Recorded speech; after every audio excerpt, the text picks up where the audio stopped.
All right, y'all. Well, you know, it's time. Something that I don't talk about too often on here is that I sometimes struggle to pop things. By sometimes, I mean pretty dang often. It's something that I really wish I would have focused on more when I was younger. So I want to spend today with you guys to kind of talk about how I've worked on my pop and the steps that I've taken to improve my pop on various tricks. We'll definitely start with the basics, being an ollie. I want to go over how I've come to improve my ollie, some of the tips I've used along the way, and how I've used filming myself to really help narrow down what the problem is with my pop, not only on ollies, but on other tricks as well. By being able to film yourself and look back at the footage, you can kind of see what's happening with your feet, your shoulders, your knees, etc., to let you know where you're falling short and why the board's not popping as high as you're envisioning it. Let's give it a go. Say you're a little bit like me. Maybe you're not quite as tall as me, because I hope you're not this tall. It's a pain in the butt. But let's say you're someone like me who's been skating for a while and you can do plenty of tricks, but you just find that your pop's not that great.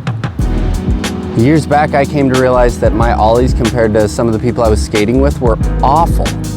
And I've spent years and years and years working on them. I still drill ollies every now and then, but that's honestly what it's come down to, is working on my foot position, my timing, jumping, when to bend my legs, when to extend, how I know when I'm reaching the peak. It's taken me quite a lot of time, but I think I've sort of nailed down what kept my ollies from getting to their peak. And I'm hoping to share some of that with you guys today, and hoping that we can share some of that knowledge with other tricks within our skateboarding arsenal and see if we can get some pop.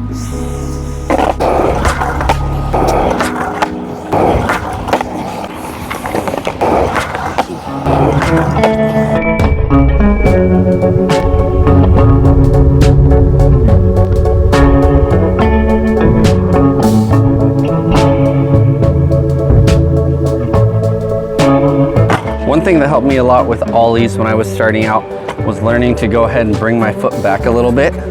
By having my foot farther back, really allowed me to get the board up a lot higher. And from that point, it gave me more air time, so I could bone it out a little bit if I wanted, or if I was going up something, I could ensure that I'd have plenty of time to lift this front foot to get my back wheels up onto whatever obstacle I was skating.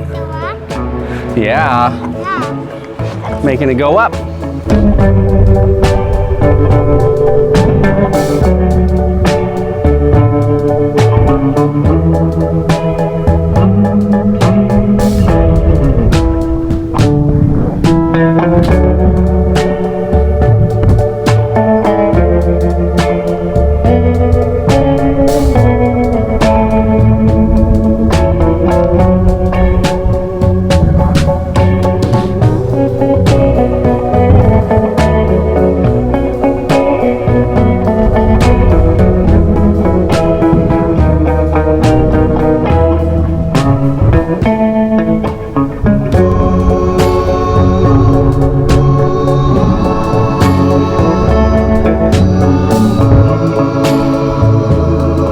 For me, one of the biggest keys with ollies in getting them to lift enough is making sure that while I'm pushing my front foot forward, my back foot is coming up.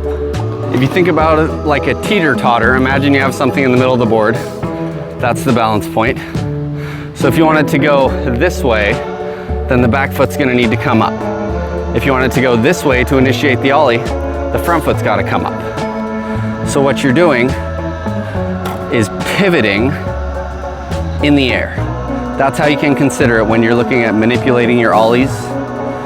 The second that tail hits, the board's gonna want to go straight up. You're gonna level that out by moving this foot up. And when you want to get it a little past level, you're gonna push this foot forward a little more and lift this back foot. I had a couple decent examples there, but I think that is the gist of ollies. To get them up there, you're gonna need to make sure you're lifting your feet high enough, especially the back foot. That is the most common failure point for people trying to improve their ollies. They do not lift their back foot, or when they do, they end up turning frontside.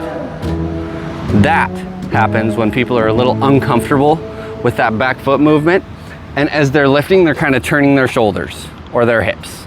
That's where the frontside movement can work its way into your ollie, and don't let that discourage you, don't let that hold you back. It's something that we've all dealt with. Mine still turn front side sometimes. It's a thing, nothing to be bummed about.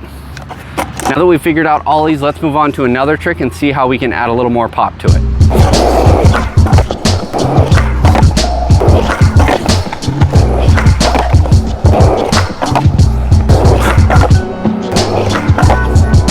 Pop shove-its. Pop shove-its can be really tricky, but the real trick to learning to actually pop them is changing that scoop motion into a pop motion.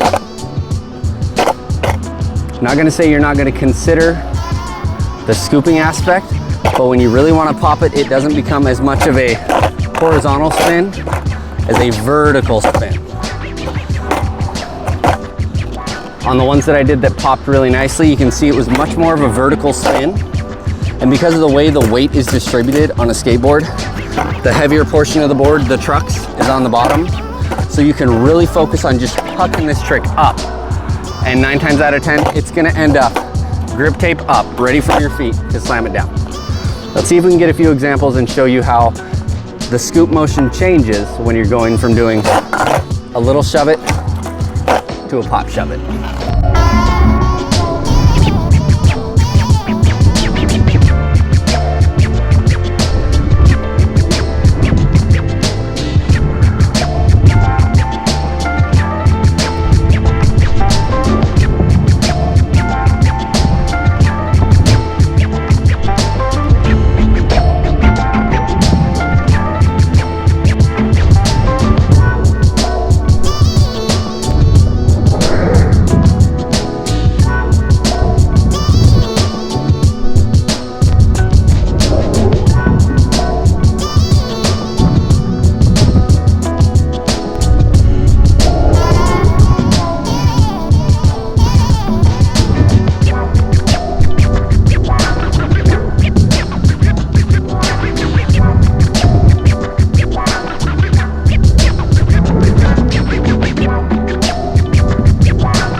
Yeah, let's see the money.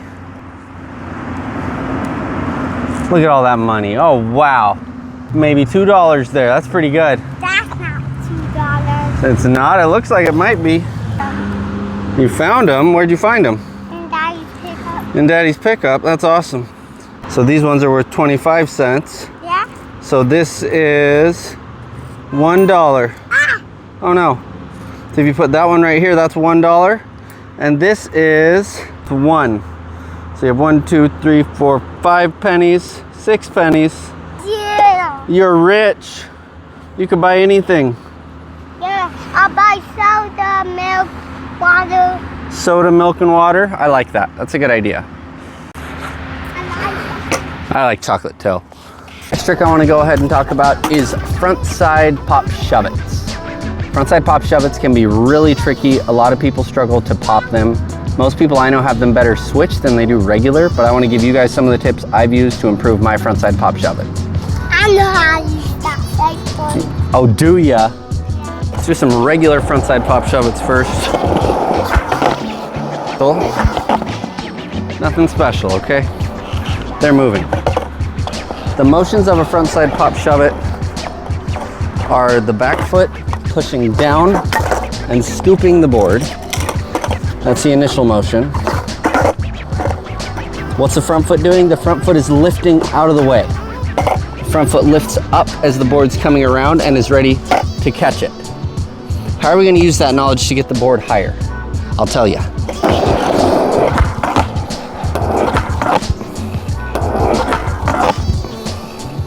The main trick I've found with frontside pop shove-its to get them to go higher is pulling my front foot back a little bit, and as I'm scooping, really pulling my front foot up.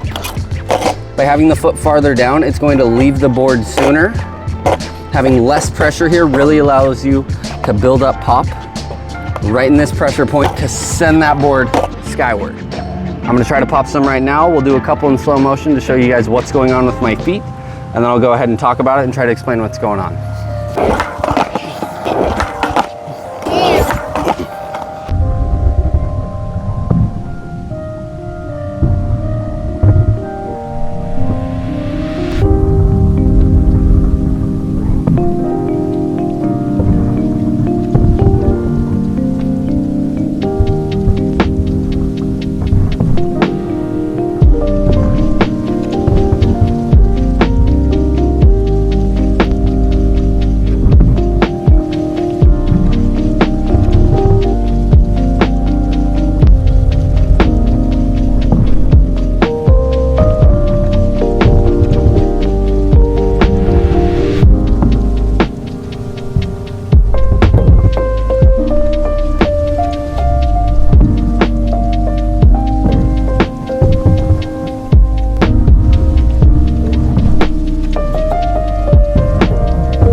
So there we go. We've covered 3 basic tricks and some ways that you can work on popping them a little higher.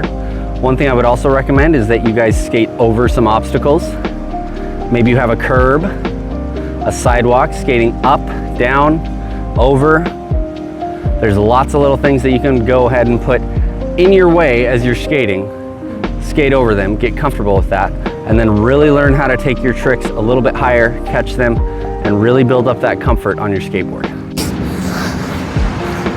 Skating over something like a flat bar.